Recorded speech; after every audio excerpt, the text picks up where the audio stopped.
उसने फोन पर कहा, मैंने उसे मार डाला। सुनकर एक बाप के पैरों तले जमीन खिसक गई।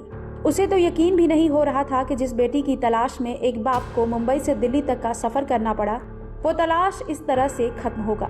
बेटी का पता तो चला, लेकिन जानकारी के बाद पिता अवाक रह गए। एक बेटी की खातिर एक बाप 1400 किलोमीटर से भी ज्यादा की दूरी तय करता है, इस उम्मीद में कि उसकी बेटी से वो मिल सके, बेटी की खैरियत जान सके। लेकिन उसे कहाँ पता था कि जो फोन पर उसने सुना था वही सच साबित होगा।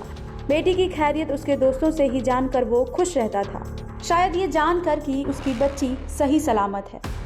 लेकिन ये सोचकर ही रूह कांप जाती है कि कैसे एक पिता को अपनी ही बेटी के कातिल का कबूलनामा सुनना पड़ा होगा। श्रद्धा मर्डर केस में हर रोज नए खुलासे किए जा रहे हैं। आइए आपको क्राइम तक पर श्रद्धा के पापा से फोन पर की हुई बातें सुनवाते हैं, जिसे बताते हुए वो काफी इमोशनल हो गए थे। कि अभी यहाँ आना नहीं कभी, तो हम लोग फिर वापस चले आए और उसके बाद उसके मम्मी पापा ने भी कुछ हमसे कांटेक्ट नहीं किया।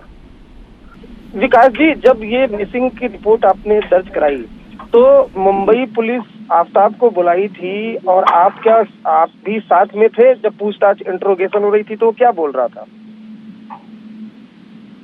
मुंबई पुलिस के सामने तो उसने डिक्लेयर नहीं किया कुछ भी।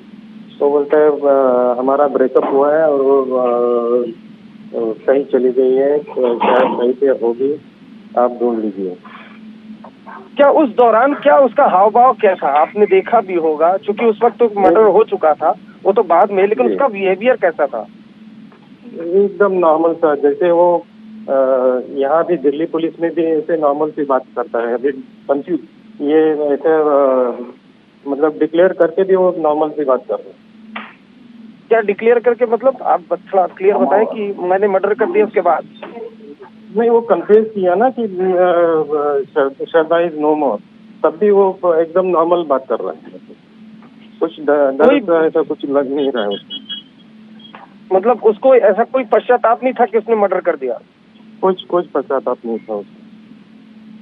दिल्ली में और कहाँ दिल्ली पुलिस आपको लेकर गई जहाँ आफ्ताब भी था? क्या उस कमरे में गए थे आप, उस फ्लैट में? जी, तभी मुझे दिल्ली पुलिस लेके गई थी। जब ये फॉरेंसिक वाले सब लेके वहाँ गए थे, तब मुझे भी लेके गए थे। तो कमरे में क्या देखा आपने? मतलब क्या चीजें कैसे देखी? क्या कोई ब्लड स्पॉट था? किस तरह से कमरा था? क्या बताया कमरे में कहाँ मर्डर किया था उसने?